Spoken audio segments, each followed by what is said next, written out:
ലോക്സഭാ തിരഞ്ഞെടുപ്പിൽ രാഷ്ട്രീയ പാർട്ടിക്ക് നിർദ്ദേശങ്ങളുമായി തിരഞ്ഞെടുപ്പ് കമ്മീഷൻ.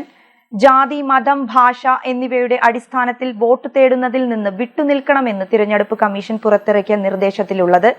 സോഷ്യൽ മീഡിയയിലെ പ്രചരണത്തിലും ഇത്തരം മാനദണ്ഡങ്ങൾ പാലിക്കണമെന്നതും നിർദ്ദേശമുണ്ട്.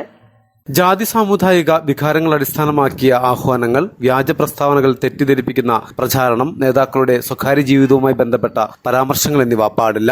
രാഷ്ട്രീയ പാർട്ടികൾ ധാർമ്മികവും മാന്യവുമായ രാഷ്ട്രീയ സംവാദങ്ങൾക്ക് മുൻഗണന നൽകണം. സമൂഹത്തെ ഭിന്നിപ്പിക്കുന്നതും വ്യക്തിപരമായ ആക്രമണങ്ങളും ഉപേക്ഷിക്കണമെന്നും നിർദ്ദേശത്തിൽ പറയുന്നു. സോഷ്യൽ മീഡിയയിലെ പ്രചാരണത്തിനും ഇത്തരം മാനദണ്ഡങ്ങൾ പാലിക്കണമെന്നാണ് മറ്റൊരു നിർദ്ദേശം. മാതൃകാ പെരുമാറ്റച്ചട്ട ലംഘനം ഒരു തരത്തിലും അനുവദിക്കില്ല. ക്ഷേത്രങ്ങൾ, പള്ളികൾ, ചർച്ചുകൾ, ഗുരുദ്വാരകൾ തുടങ്ങി ഒരു തരത്തിലുള്ള ആരാധനാലയങ്ങളും തെരഞ്ഞെടുപ്പ് പ്രചരണത്തിന് ഉപയോഗിക്കരുതെന്നും മുഖ്യ തെരഞ്ഞെടുപ്പ് കമ്മീഷണർ രാജീവ് കുമാർ പുറത്തിറക്കിയ നിർദ്ദേശത്തിലുണ്ട്. ഈ മാസം അവസാനത്തോടെ ലോക്സഭാ തെരഞ്ഞെടുപ്പിനൊപ്പം വിവിധ സംസ്ഥാനങ്ങളിലെ നിയമസഭാ തെരഞ്ഞെടുപ്പുകളും പ്രഖ്യാപിക്കുമെന്ന വാർത്തകൾ പ്രചരിക്കുന്നതിനിടയിലാണ് പുതിയ നിർദ്ദേശം വന്നിരിക്കുന്നത്. News desk, Malabar times.